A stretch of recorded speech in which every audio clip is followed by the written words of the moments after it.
Good evening, and welcome to The Right Side, the show where we discuss today's issues and news events from an admittedly conservative perspective.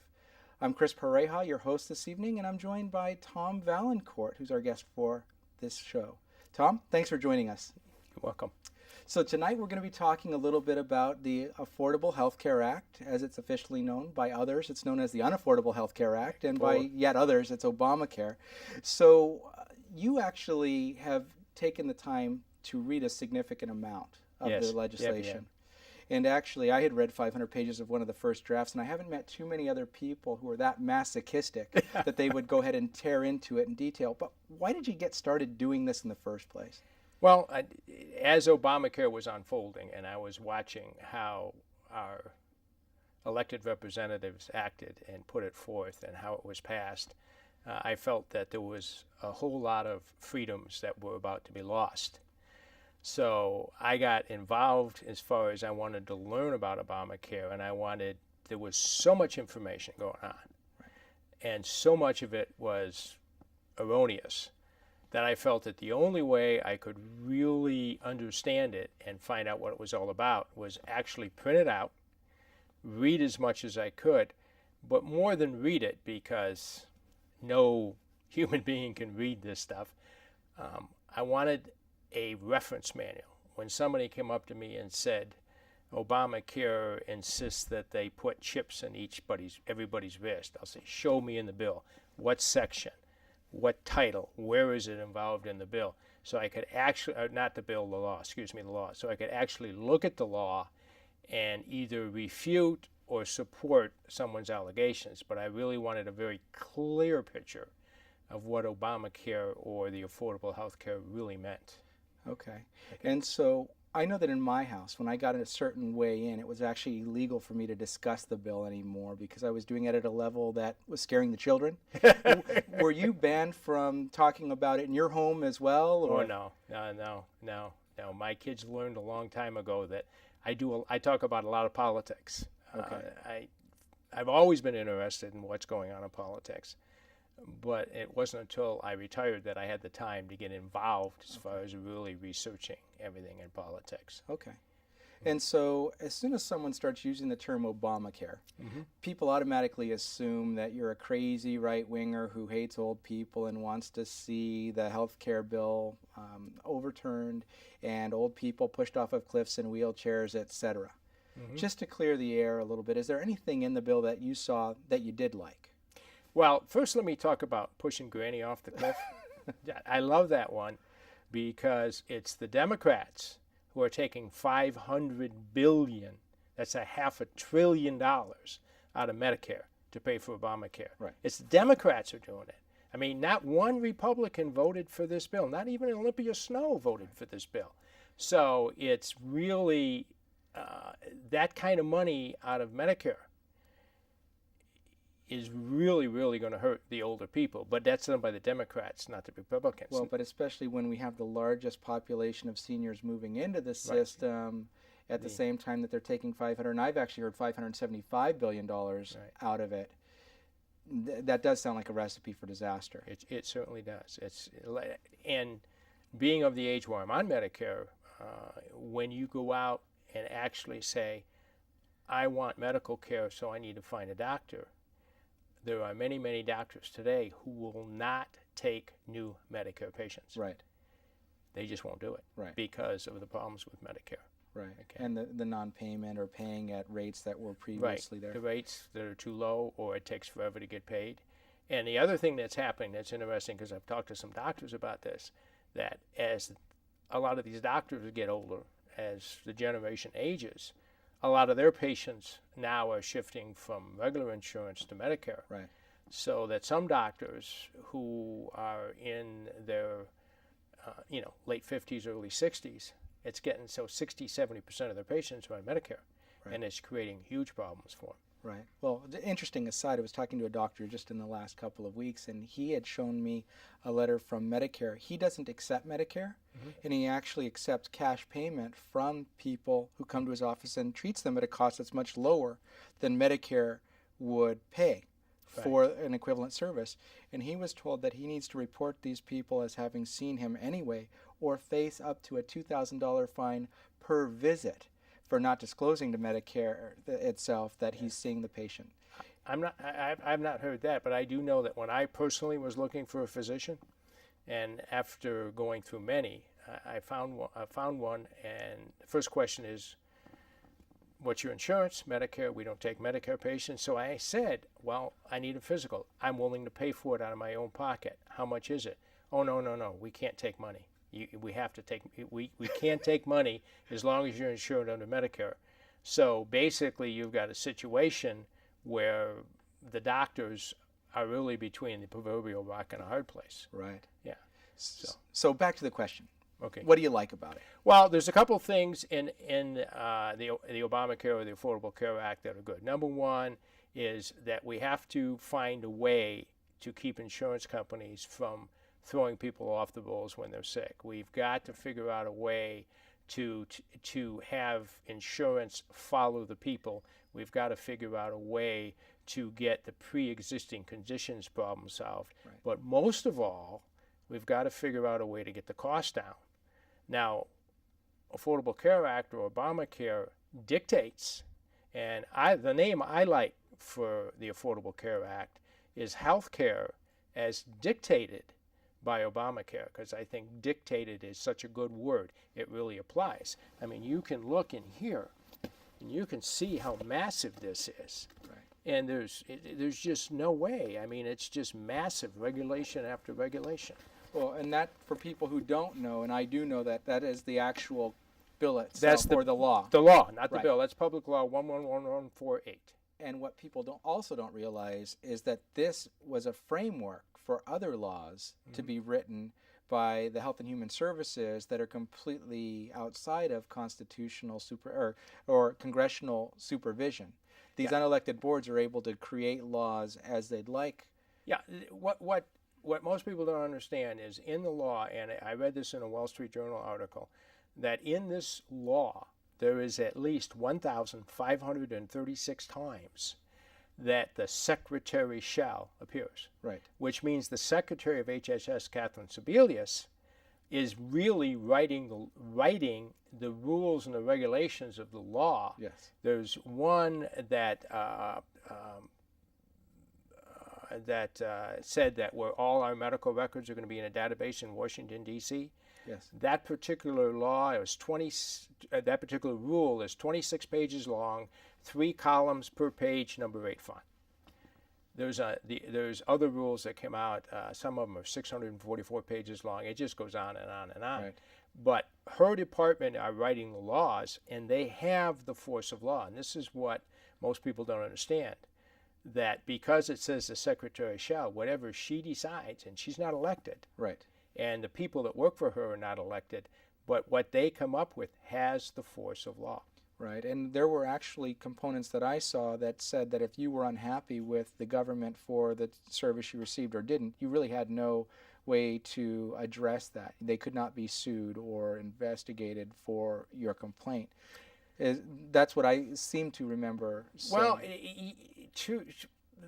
in general, you can't sue the government. In general, you cannot, unless you're a state. Like 26 states are suing the federal government over Obamacare. So, but so many of the elected officials or unelected officials can make rules. And for example, it's the IAPB. IPAB, the IPAB, yeah. Independent Payment Advisory Board. Right. They are neither an agency nor an establishment of the U.S. government. They're completely separate. So who do they report to? Who appoints them? When they make a decision, these decisions that they make, the medical community is going to have to follow. Right. But who are they accountable to? If they're not an agency or an establishment of the government, who are they accountable to? And that is why my concerns are that this law is not so much about medical care, but it's so much about government controlling your life. Because think about it. If you don't have your health, you know, that's the most important thing. Right.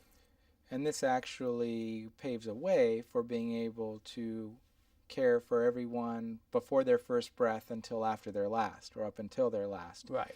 Right. In the context. Yeah, this law basically, if you read it, if you get into it, and you ask yourself a series of questions about it, the bottom line is, the big question that you ask yourself is this law purposely designed to fail? Is this setup purposely designed to fail so that you can have the nationalized or single payer system? Mm-hmm. And if you look at it and you read everything that's involved, it becomes clearly obvious that what they want is the single payer system. Right.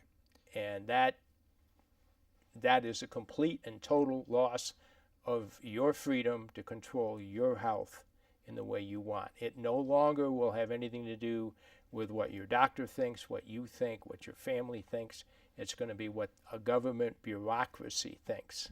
So there are many that would argue that single payer is the best way to go, because in doing it, we're the only civilized country in the world that doesn't have a nationalized type of healthcare system where everyone has access to low-cost health insurance.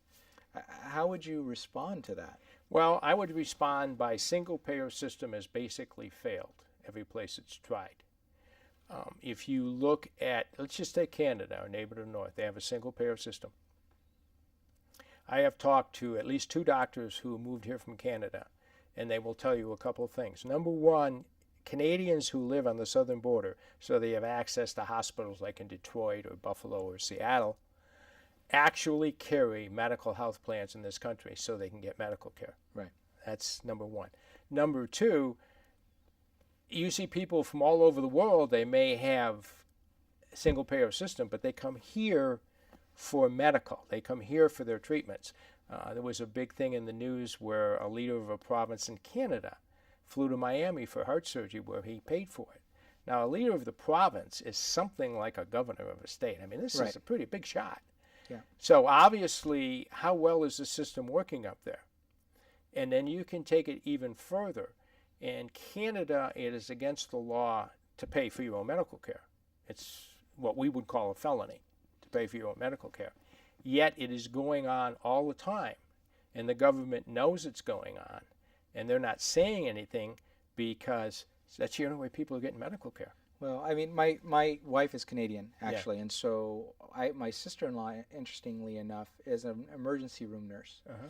And when you look at things strictly from a cost perspective, like an independent payment advisory board would, what happens is doctors become very expensive. Mm-hmm. And so to get lower cost care, you use more registered nurses to take care of things that doctors used to take care of. Mm-hmm. But then when they get to the next level of trying to cut costs even further, things that the registered nurse used to take care of, now the nurse's assistant is taking care of. So by default, in some circumstances, you've got a nurse's assistant doing jobs that the doctor would have done with not necessarily the same skill set, but it becomes a cost factor. Mm-hmm. And so, and my in-laws do say that if it weren't for the ability to get some kind of supplementary insurance, my father-in-law jokes that, or not jokes, but states that my mother-in-law would have been dead long ago. Mm-hmm. Because of the weights that are required and everything else. And I think as Americans, we've gotten pretty spoiled by the idea that if we're sick, we can go to the doctor and get it taken care of. They don't realize that a lot of these more nationalistic systems, that the wait could be 3 weeks or 6 weeks or 6 months or longer. Mm-hmm. And God help you if you don't have the right paperwork in place by the time you get there, because then you get to reset and start over. Well, you deal with any government agency, it's the same thing. But it's the loss of freedom that bothers me. You know, everything that we have talked about, and just like what you mentioned there, it's the loss of freedom. It's the loss of choice. A good example is some people, for example, when they get older, they sign their living wills that they say they don't want to be force-fed, or they don't want any of these things to keep them alive unnaturally. Right. Other people say, I want to be kept alive as long as I can, do whatever it takes. And that's fine, but that should be the individual's choice. It should be the family's choice. It should not be subject to government approval. Or government coercion, because in the health care bill, it did talk about mandating that, or insisting heavily that people got end-of-life counseling every couple of years when they got to a certain age. That's right. Unless they became ill, and then it would happen more often at the doctor's discretion. Right. And so looking at that, that's an invasion of privacy. One of the things that I saw in one of the original drafts that I read was information on expanding the birth interval.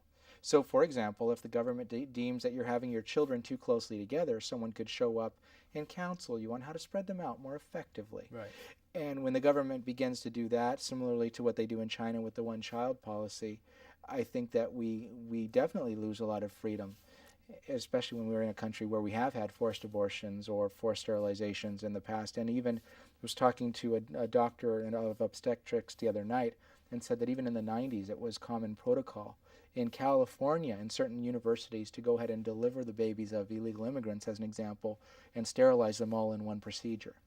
And that's not something long off in the past. Right. That's in the last 20 years. Yeah, I haven't heard of that, but again, it's the loss of freedom. It's the loss of control on your life. It's with government taking over more and more and more of your life. But when you look at it, we all complain that the government tells us how many gallons of water our toilet has to have, which is ridiculous on the face of it, but it's meaningless compared to when the government says how many times you can go to the doctor in a year, right, or what procedures you must have, right, or what procedures you can't have, right, and you have to prove that you need this procedure. And worst of all, if the government says to you, I have the money, I want to go get a physical, I'm willing to pay for it, and the doctor says I can't take your money. I mean, that's absurd on the face of it. And that's just a physical, not a life-saving treatment. No, not a life. That's just a routine physical. So that goes beyond price controls to actually, an unplanned euthanasia type of a scenario. So, question for you: if this isn't the right kind of a scenario, how would you drive down? Because what it boils down to, I think, affordable health and a lot of the things that government does, is about treating the symptoms of the problem as opposed to treating the cause. And the cause is, it's just too expensive to provide medical care in the way that we're providing it. How would you reduce medical care? Well, it's too expensive for several reasons. And everybody will pretty much agree that the quality of the health care in this country is great. It's the cost. So how do you bring down the cost? Well, the present system actually drives up the cost, because what happens is an insurance company will go into a hospital and, let's say, just for example, keep the math simple, it costs $50,000 or $10,000 a day to stay in a hospital. That's what the cost is. And that's what the hospital really has to charge to cover its cost. So along comes an insurance company or the government who says, well, I want a discount. So they take the $50,000 and now the retail price is $100,000. And the insurance company gets a 40% discount. So now it's, well, the actual price is $60,000. Right. Okay? So what they've done is they've inflated the price list. So if you're a small business or if you're an individual, you're paying full list. Right. Now, what you do is you bring down the price with competition, just like anything. The minute you put competition into something, you bring the price down. You let the insurance companies compete.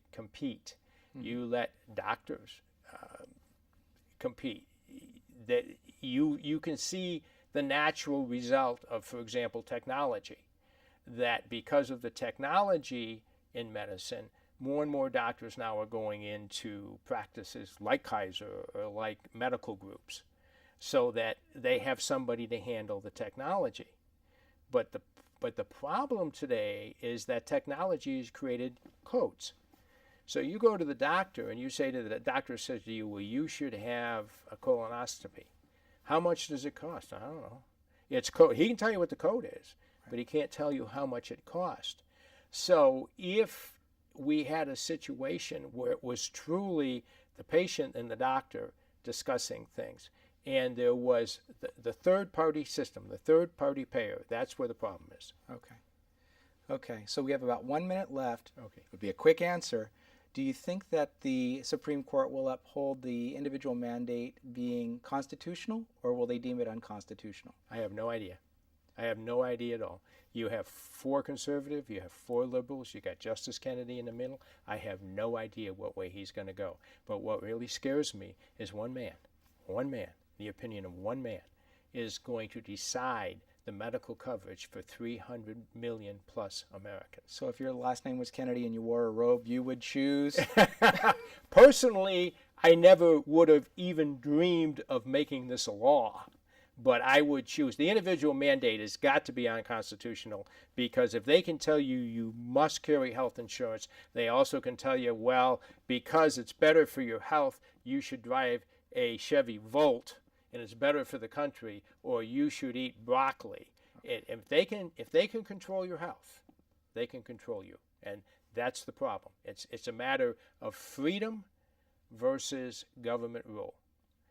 Well, thank you, Tom, for your opinions, and we will look forward to chatting with you soon on other topics. Appreciate your time. More than happy to be here. And at this point, what we'll do is bring in a video from our underwriter, the Conservative Forum.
Constitutional law attorney. And they say, oh really, what kind of constitutional law attorney? I said, well, I'm the kind of the true kind. The kind that believe that the Constitution is what the Constitution says and what it was intended to say. Anything beyond that is tyranny and should not be allowed.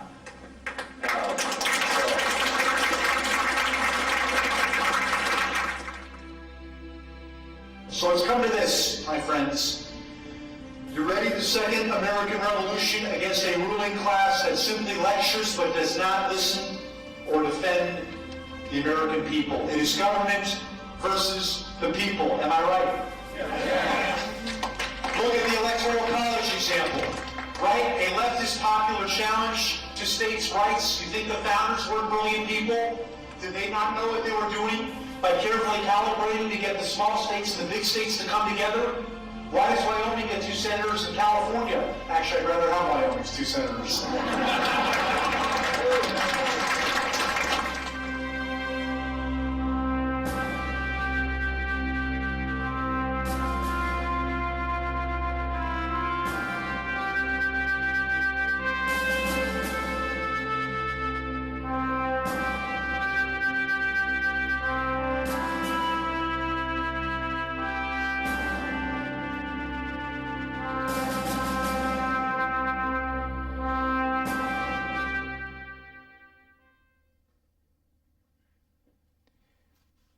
We'd like to thank our sponsors, the Conservative Forum, or our underwriters, the Conservative Forum, for doing all they do to make the show possible.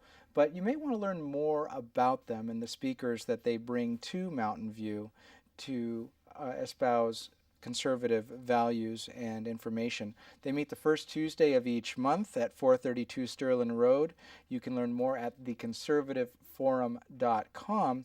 And upcoming speakers, for example, in June will be Timothy Sandifer from the Pacific Legal Foundation. July is Tom Tancredo, and August is Jack Cashel. Now, in the last few minutes of the show, what I'd like to do is just share with you some very scary information that I've come across over the last couple of weeks. In talking about education, which is another thing that's extremely important to Californians and to people across the country, in addition to things like healthcare, It's another scenario where we're treating symptoms as opposed to treating the true root cause of our plight in turning out uncompetitive and uneducated children into the workforce and unfortunately into the world economy. I learned in the last couple of weeks that actually 45% of the new incoming freshmen coming into one of our local Cal State universities actually require 45% of them to have remediation in math and in English skills. I've talked to business owners who are hiring honor students out of local public schools, and they're upset that an A student can't use the math skills that they've learned to run a simple cash register. We need to start looking at education on a much deeper level and figuring out, as with healthcare, how we can go about solving the problems at the root and getting us back to the fundamentals and the basics of academic types of pursuits, as opposed to just a lot of the social engineering and tolerance building that we're doing with the children, but unleashing them unfairly into an economy that can't accommodate them and is making us less competitive on a business basis. On that note, I'd like to thank you for joining us this evening on The Right Side. I'm your host, Chris Pareja, and I look forward to seeing you again sometime soon.